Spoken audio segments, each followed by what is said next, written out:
You're watching the Agribusiness Report with Parker Phillips, part of the WHIG TV live morning show. This segment is sponsored by the Nashville and Rocky Mount offices of Farm Bureau Insurance.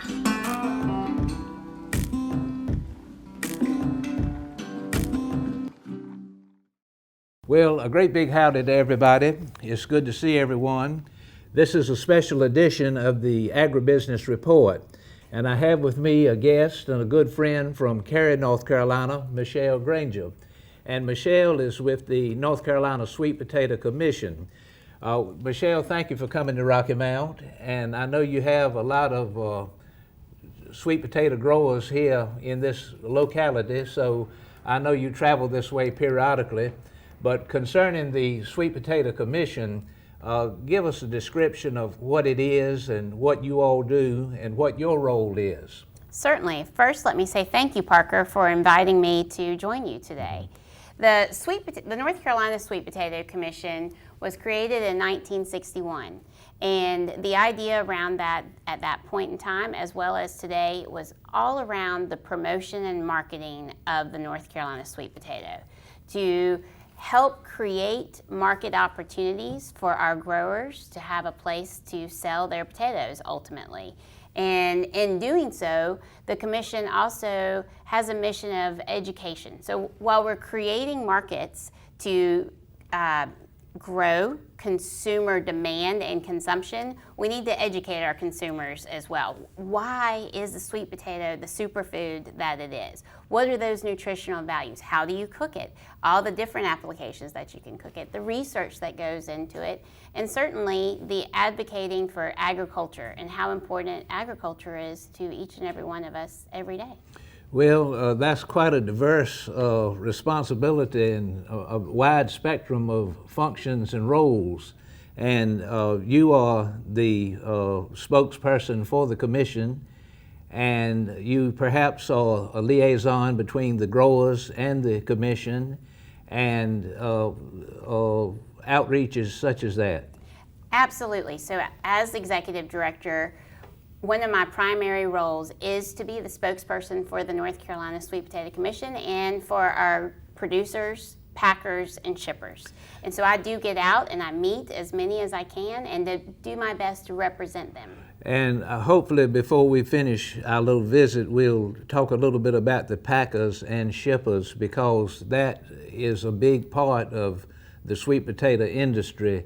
And lots of growers can grow the sweet potato, but then they need a good, solid, consistent marketing arm that will be, the function of it would be through the packers and the shippers.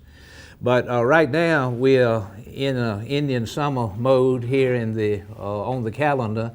And you can look in all these counties, Nash, Edgecombe, Wilson, Sampson, Wayne, among others, and just see these flatbed trucks with the wooden boxes stacked on them, and workers are in the field picking up potatoes as we speak. How far along do you think or how far accomplished is the harvest, in your opinion? Well, from what I'm hearing from our members, we are approaching the end, but they are still working as hard as they can. Therefore, it's a late season to harvest. But I'm hearing more and more sighs of relief as the fields are completed. Well, that's going on as we speak. And once those potatoes leave the fields and they're in those wooden boxes, where do they go? Yes, usually? That's right. So typically, our potatoes are gone into what we call a curing process. And that curing process lasts for about 7 days, or 7 to 10 days, and it is all about temperature, humidity, climate control to really get the potato just right after it's been harvested out of the field. And then it goes into storage. Well, when you say curing, just what does that amount to, or what does that involve?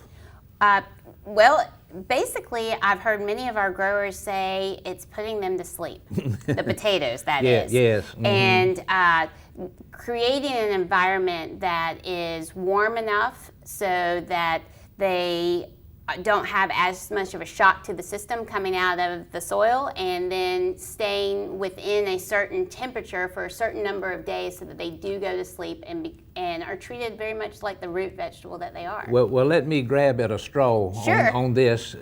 You have the sweet potato, and it's full of starch. That's right. Then when you put it under controlled temperature to, quote, cure, it turns into a sugar.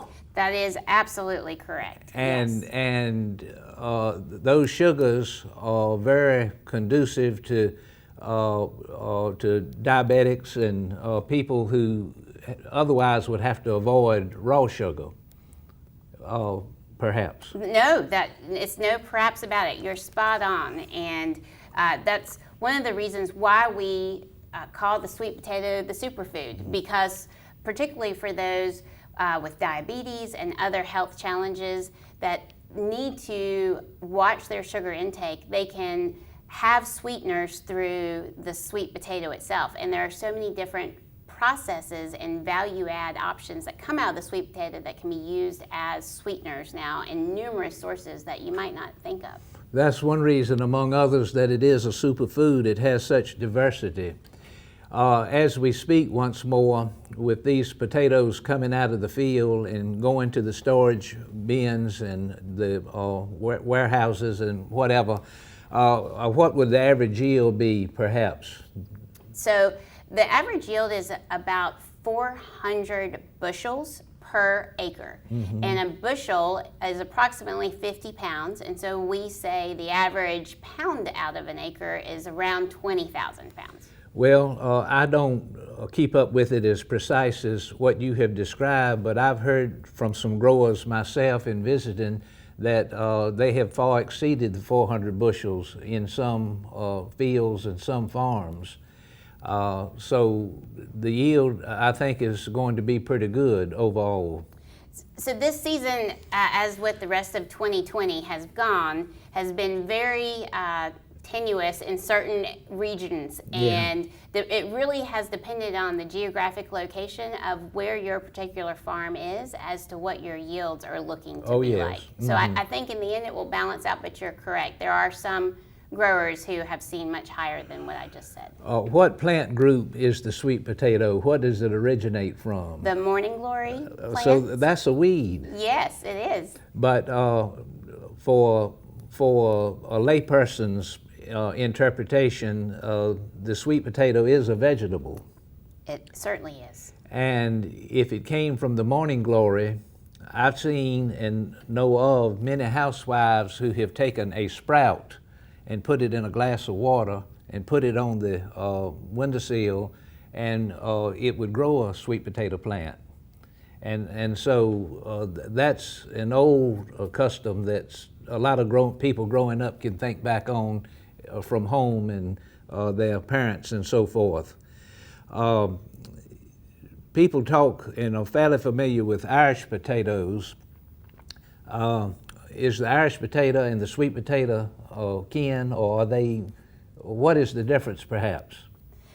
Well, I think probably one of the biggest differences is we do not use the word tuber with a sweet potato.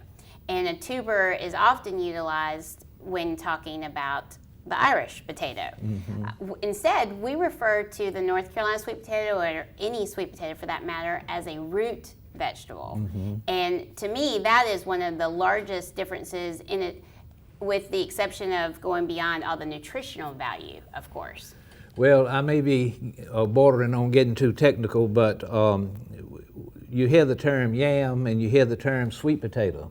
Are they one and the same, perhaps? They are not, unless you're from the South. And then they're the exact same, but truly, scientifically, they are two different vegetables, commodities. Well, do we grow yams in eastern North Carolina? Eastern North Carolina, or North Carolina in general, does not grow yams. Where are they grown? Generally, it's in Africa, Jamaica. I see. The far more warmer climates. Well, that's very intriguing. Now, agronomically speaking, the growth cycle of a sweet potato would be what, perhaps? So a Covington sweet potato, Which is a variety. which is a variety, A popular variety. and it is North Carolina's #1 variety. That variety takes anywhere from 90 to 120 days once it has been put into the ground. Well, that's what I'm leading up to. What do you put in the ground? Okay, certainly. So you take what we call slips. Not a seed. They're not a seed. No, they have they are cuttings, if you will. Yes, and another term is slips. And they get transplanted into the fields. Well, that would be just like transplanting tobacco. You got it. Yes. Yes. And it's transplanted into the field, and then you have the 90 to 120 days of growth period for the Covington. Now, other varieties differ in how long they need to be in the field, but under ideal conditions, temperature, moisture, pH, etc., you're looking at 90 to 120 days. Well, regarding that, most of our sweet potato growers also grow other crops. And considering that, there's a time or a window of planting that is popular with the sweet potato planting. And about when would that be? From what month to what month, so to speak? Certainly. In perfect conditions, our growers really are targeting that week before Memorial Day to get them into the ground, the slips transplanted into the ground. And then again, under perfect conditions, they're targeting after Labor Day for harvest. Now, that rotation can be staggered a bit, but you're really traditionally looking at late May, early June for the planting. Again, from talking to growers, that's where I'm getting my information, and it's very general speaking. They plant within that window you described, and then some of the larger growers will exceed on into the week after the 4th of July or middle of July for what they call seed potatoes. Correct. Where the last ones they planted would not have the opportunity to develop fully, and they would harvest them at the end of the harvest. They wouldn't be as big, but that's what they would use to grow the slips the following year. That is absolutely correct. And so that's something I have kind of picked up on. Now, there is no allotment on sweet potatoes, and so your average farmer has to have a market, so to speak. And a lot of the traditional sweet potato growers stay apprehensive of overplanting or having too many acres and then the price go down, that kind of thing. But every once in a while, the market will be really good, and they'll start digging them and harvesting them even before August is out. And they call it, they're harvesting them and shipping them green.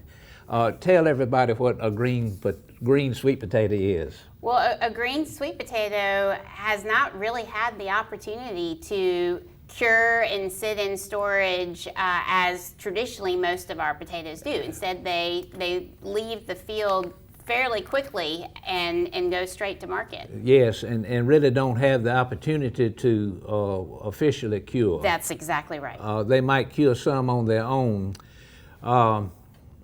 So part of the Sweet Potato Commission's mission is to educate. What are some initiatives you all have ongoing? Well, I'm so glad you asked because I'm very excited about the opportunities that we're doing right now in that space. We have just launched a K through 12 STEM related education modules that has been in the works for the last 2 years. As serendipity sometimes works, it became completed at August and launched live for everyone. It's free on our website. And they are set up as modules, supplemental educational modules with a science, technology, engineering, math kind of focus. And the sweet potato is the theme that runs through it. This was a joint project with Ag in the Classroom, Farm Bureau, and as we were all working through the challenges of learning from home, teaching remotely, we see these modules as a great way to introduce the North Carolina sweet potato to the next generation. That's all coincidental. This broadcast is being sponsored by Farm Bureau, and so they pop up everywhere, and they are great supporters. Ladies and gentlemen, this is all the time we have for this first installment. I hope we'll be back with a second installment. I've been talking with Michelle Grainger, Executive Secretary of the North Carolina Sweet Potato Commission. We've been talking about sweet potatoes. It's been a great honor, and I look forward to being back with you soon. Thank you.